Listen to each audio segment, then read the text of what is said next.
How much of the challenge? How much of a challenge was it playing the younger version of Anthony Hopkins in The Human's Game? It was and it wasn't. I did go and watch all of his movies that I could find at Blockbuster so that I could pick up pieces of his mannerisms. But my character undergoes such a transformation from when I play him to when he's played by Anthony Hopkins that it wasn't necessary to do a dead-on impersonation. And we actually shot my part of the movie first.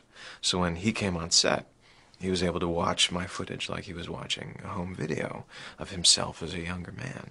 And when I finally saw the movie put together, I saw Anthony Hopkins doing a little bit of Wentworth Miller, which was flattering, to say the least. Yeah. Can you talk a little bit about the screenplay you wrote, and what's it about, and how are prospects for getting it made? I have never written a screenplay. It's just down here, I'm just reading. I have written a treatment, which is simply an outline for a screenplay.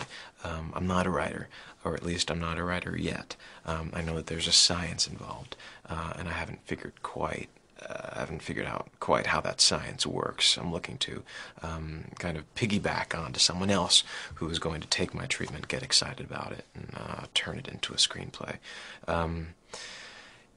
It's gratifying that I'm able to turn my attention to these projects that are sort of self-generated, because it means that I'm now at that level of the business where it's not just about what parts are casting, but can I generate my own parts?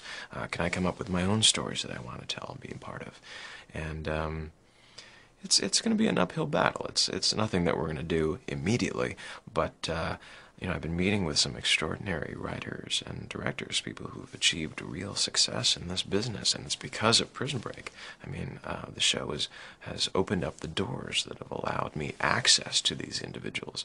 So the fact that I get down to sit and sit down and talk with Patty Jenkins, who was responsible for Monster, and hash out my little idea is a tremendous thing. How would you like to see it end for Michael and Lincoln?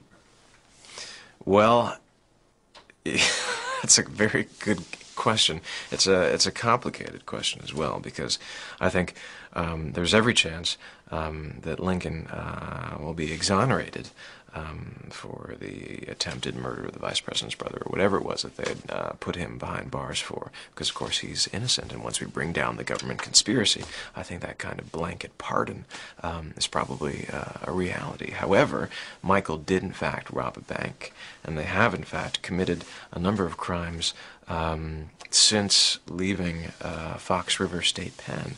So Michael would have to get a pardon too, or else he's looking at some very serious time behind bars. If they're wise, they wouldn't put him back at Fox River, since he'll still have the tattoo. But that remains to be seen. Will life always be complicated for the likes of Sarah and Michael?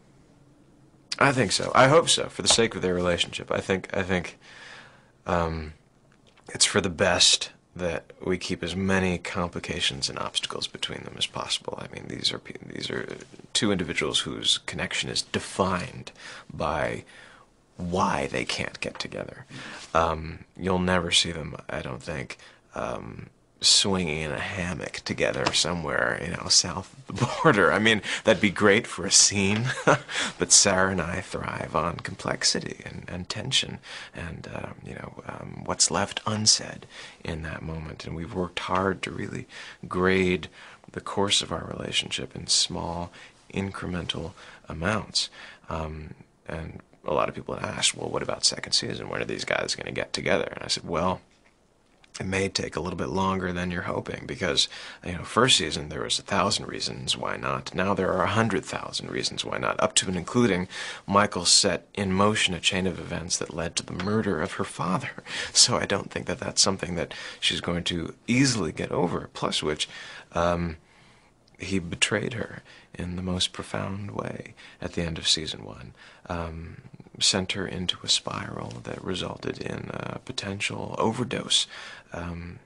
did not tell her that 6 other hardened criminals would be escaping along with himself and Lincoln. So Michael really has a lot to answer for.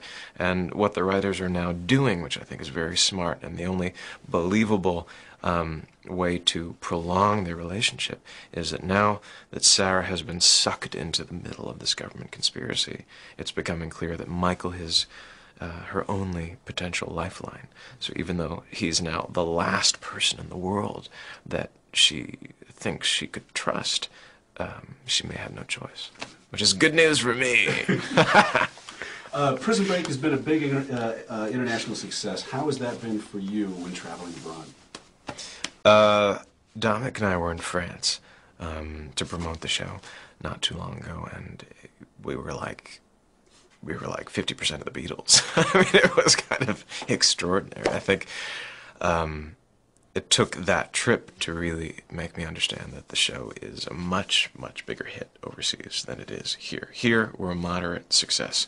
Overseas, we're like Lost is here. And I think it's because the show, my pet theory is that it's because the show plays on a different level. I think people appreciate the same things we do here, the action, adventure, the suspense, the romance, etc. But I think there's certain things that we probably don't pay that much attention to in the States. The government conspiracy, the issues regarding the death penalty and the penal system, punishment versus rehabilitation, etc., etc. All these hot-button issues that I believe overseas people probably very much associate with the United States, and probably appreciate watching the show because it touches on all of these things that they might find thought-provoking and titillating. They might see it as, kind of juicy expose of everything that's, wrong with the States today. Whatever reason they have for tuning in, I'm grateful for it, because on a personal level, we've now, fortunately or unfortunately, gotten to the point in the feature film world where the best actors for the roles are not getting cast. It's the people who have the broadest fan base. And because Prison Break is now an international success, it means that my name is now one of those that has some sort of worth in the foreign market, which means it's more likely that I'll get that great role that I want to tackle in a feature film.